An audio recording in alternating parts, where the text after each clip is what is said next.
শ্বশুরবাড়ির সবাইকে নিয়ে যাবো আজকে হচ্ছে মায়ের বাড়ি। আমার কিন্তু মায়ের বাড়ি আর বাবার বাড়ি আলাদা। আজকে আমরা যাচ্ছি হচ্ছে আমার মায়ের বাড়িতে। তো এই জন্য হচ্ছে যেহেতু মায়ের বাড়ি যাব, এই জন্য একটু রেডি রেডি হয়ে নিচ্ছিলাম। আর আত্মীয় স্বজন আর গ্রামের লোকজন একটু পছন্দ করে যে মেয়ে যখন বাবার বাড়ি বা মায়ের বাড়ি যার বাড়ি আসে না কেন, একটু গহনা টহনা পরে আসলে তারা ভাবে যে মেয়ে অনেক সুখী, অনেক ধনী ঘরে বিয়ে হয়েছে, এরকম হয়তো ভাবনা চিন্তাভাবনা আছে গ্রামের মানুষজনের মধ্যে। তো যাই হোক, যেহেতু যাচ্ছি অনেকদিন পর বেড়াইতে, ভাবলাম একটু স্বর্ণ টর্ণ পরে নিই। এই যে কানে একটা স্বর্ণের কানের দুল পরলাম, আমার হাতের আংটি, কানের, এগুলো তো মানে সিম্পল থাকেই। তারপরে হচ্ছে গলাটা সবসময় পরা হয় না, তো ভাবলাম আজকে একটু পরেই নিই। আর যে জামাটা আমি পরেছি দেখতে পাচ্ছেন, এই জামাটা কিন্তু ঈদে আমার ছোট ভাই আমাকে গিফট করেছে। ও প্রথমবারের মতো হচ্ছে আর্নিং করেছে, নতুন চাকরি পেয়েছে। তো ও হচ্ছে এই জামাটা আমাকে গিফট করেছে এবারে ঈদে। তো এই তো আমি এটা সুন্দর করে যে গলার চেনটা পরে নিলাম, এই তো রেডি হয়ে গেছি। আর জিনাত কিন্তু আমার মতো ব্ল্যাক কালার জামাটা পরে নিয়েছে। আর আমি হাতে এই যে বড় এই রিংটাও নিয়ে নিলাম, এটাও কিন্তু গোল্ডের, শুধু হাতের চুড়িটা হচ্ছে গোল্ড ছাড়া, আর সব কিছুই কিন্তু গোল্ড পরে নিয়েছি। হ্যাঁ, আর কিন্তু চুড়িটা অনেক সুন্দর, এটা একদম ভালোই লাগতেছে। আর জিনাত আজকে যে কালো ড্রেসটা পরছে ওইটা হচ্ছে গত বছর ঈদে তার নানি দিছিল। আর এবারে ঈদের জামা কাপড় তাকে হচ্ছে এবার এখনও পাঠাইতে পারে নাই। তো এই যে আমরা চলে যাচ্ছি, এই যে আমাদের বাসায় সবাই মিলে, আমার ননদ, যা, তারপরে ভাগ্নে, তারপরে হচ্ছে জায়ের ছেলে মেয়ে, সবাই মিলে হচ্ছে আমরা গাড়িতে করে আনন্দ করে যাচ্ছি। বড় একটা হাইস ভাড়া করে দিয়েছিল জাওহারের বাবা, তো সেই গাড়িতেই হচ্ছে যাচ্ছি। তো জাওহার একদম সামনে সিটে বসছে আর আমরা হচ্ছে পিছনে বসছি। তো এইখানেই তো খুবই, আমার বাবার বাড়ি কিন্তু দূরে, কিন্তু মায়ের বাড়ি কিন্তু খুব একটা দূরে না, আমার শ্বশুর বাড়ি কিন্তু থেকে খুবই কাছাকাছি জায়গায় হচ্ছে আমার মায়ের বাড়ি আর কি। তো এই যে দেখেন আমার দেবরের মেয়েটা এত সুন্দর কিউট, সে এত স্মার্ট, দেখেন সে কি সুন্দর করে তাকায় রয়েছে, সে খুব আনন্দ পাইতেছে। আর আজকে ছিল তার জন্মদিন, মানে যেদিন আমরা যাচ্ছিলাম, তো সে তো ডাবল বোনাস পেয়ে গেল, সে ঘুরতে পারতেছে, সে অনেক খুশি। চোখে কি সুন্দর সানগ্লাস দিয়ে আছে মাশাল্লাহ। তো যাই হোক, আমরা হচ্ছে প্রায় চলে আসছি কাছাকাছি। তো কাছাকাছি আসার পর আমরা এখানে হচ্ছে আমাদের এই এলাকার হচ্ছে জামরকির বিখ্যাত মিষ্টির দোকানে চলে আসছিলাম। এটা হচ্ছে কালিদাস মিষ্টির যে দোকানটা, সেইটা জামরকিতে। এখানে দেখেন একদম ফ্রেশ মিষ্টি ওনারা বানাচ্ছে, এবং এই যে দেখেন ছানা কেটে রাখছে, দুধ জাল করতেছিল, ছানা বানাচ্ছিল, মানে খুবই মানে কি বলবো, একদম নির্ভেজাল জিনিসপত্র, একদম ওনারা আমাদের সামনেই বানাচ্ছিল সব কিছু। যদিও এত সমস্ত জিনিসপত্র ওনারা বানাচ্ছিল, ঢেকে রাখার কোনো উপায় নেই, হয়তো সব কিছু খোলা আছে, এই জন্য আপনারা ভাবতে পারেন আনহাইজেনিক, আসলে না, পরিষ্কার পরিচ্ছন্ন করেই বানাচ্ছে। আর ওনারা কন্টিনিউ এগুলোর মধ্যে কাজ করতেছে, ঢেকে রেখে রেখে তো আর কাজ করা পসিবল না। তো দেখেন প্রত্যেকটার মধ্যে তারা কাজ করতেছে। আর এই দোকানের মিষ্টিগুলা ভাই কি বলবো, একদম অনেক মিষ্টি। টাঙ্গাইলে কিন্তু সদরে অনেক বড় বড় মিষ্টির দোকান আছে, কিন্তু এই দোকানটা দেখে মনে হয় ভাঙাচোরা, কিন্তু ওনারা কিন্তু অনেক ভালো মিষ্টি বানায়।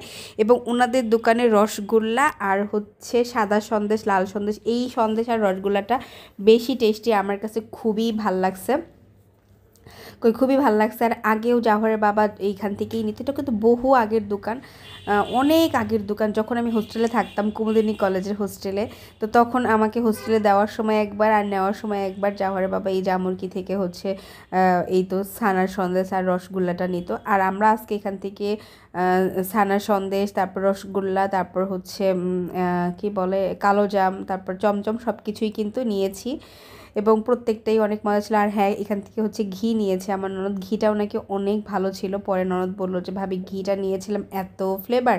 এই যে দেখেন, এই যে ছানা সুন্দর করে মেখে মেখে হচ্ছে সাদা সন্দেশটা বানাচ্ছিল।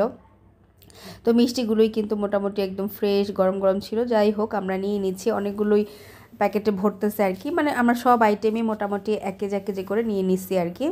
মানে এই দোকানে যা যা আছে, শুধু দইটা নেওয়া হয় নাই। তো এই আর কি।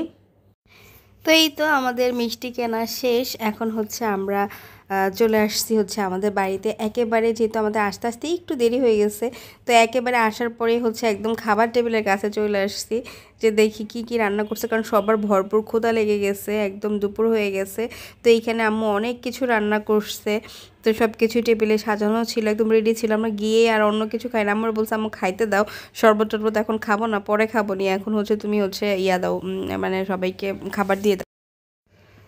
তো আম্মু এখানে রান্না করছিল গরু মাংস, তারপর হচ্ছে ইলিশ মাছ ভাজা, তারপর হচ্ছে মুরগির মাংস, তারপর হচ্ছে চিংড়ি মাছ ভুনা, আর করেছিল রোস্ট, সাথে তো হচ্ছে সালাদ ছিল।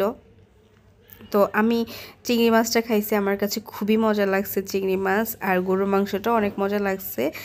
আর এখানে হচ্ছে সালাদ ছিল 2 রকমের, সালাদ বলতে মানে জাস্ট শসা টমেটো এগুলোই। আর এখানে দেখেন এখানে আমার ভাইরা আছে, আমার ভাগ্নে আছে, মানে সবাই আছে আর কি। সবাই এই যে দেখেন আমাদের এই যে জারিফ, ওকে ক্যামেরা ধরলে ও খুবই লজ্জা পায়, ও ভিডিও করতেই দিবে না তাকে।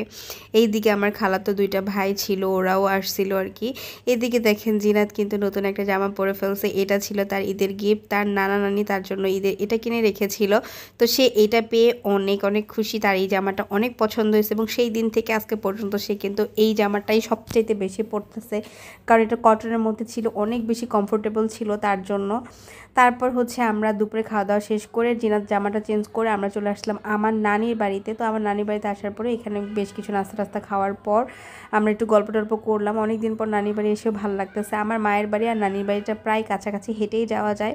তো এটা হচ্ছে আমার এই যে মামির ঘরটর, মানে সবাইকে একটু করে দেখাইলাম, বেশি করে দেখাইলাম না কিন্তু। এই যে যাই হোক, আমার নানির বাড়িটাও কিন্তু অনেক সুন্দর, খোলামেলা জায়গায় 2তলা বিল্ডিং করা, মানে আমার কাছে খুবই ভালো লাগে আমার নানির বাড়িটা। এবং নানির বাড়ি অনেক আম গাছ আছে, এই জন্য আরও বেশি ভালো লাগে। তো নানির বাড়ির দিক থেকে ঘুরে টুরে আমরা হচ্ছে এই যে দেখেন এই রাস্তা দিয়েই হচ্ছে চলে যাচ্ছি আবার আমার মায়ের বাড়িতে। তো এখানে হচ্ছে দেখেন এই পুরো জায়গাটা খালি ছিল, অনেক সুন্দর ছিল, জিনাত তো অনেক বেশি উপভোগ করতেছিল। আর হ্যাঁ, এটা জিনাতের হচ্ছে কি জানে বললাম যে ঈদের জামা জাওহারের জন্য আম্মু ঈদের জামা কিনে রাখছিল, সেটাও এই ঈদের পরেই দিচ্ছে আর কি, যখন আমরা গেলাম আর কি তখন। আর আমার জামাটা যেহেতু আমার ভাই দিছে, আমার বাবা মা কিন্তু দেয় নাই, আমার ভাই নতুন চাকরি পাইছে, ও আমাকে টাকা পাঠাই দিছিল যে তুমি এই কয় টাকার মধ্যে কিনে নিও। তো আমি কিনে নিয়েছিলাম জামাটা, মেবি 4000 টাকার মতো দাম পড়ছিল। তো যাই হোক, এখানে জিনাতে যে দেখেন আমার মায়ের বাড়ি চলে আসছে। আমার মায়ের রান্নাঘরের সামনে এত সুন্দর একটা ফুল গাছ হয়েছে, এত ফুল ধরছে।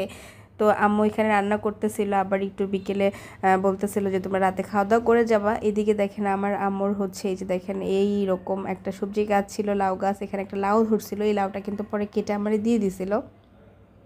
তো এইদিকে হচ্ছে আমাদের কাছে বেল ছিল, এটা আমার বাবার বাড়ির বেল আর কি, মানে বাবার বাড়ি থেকে আমার মায়ের বাড়ি আমার মা নিয়ে আসছে আমার দেওয়ার জন্য, অনেকগুলো বেল নিয়ে আসছিল।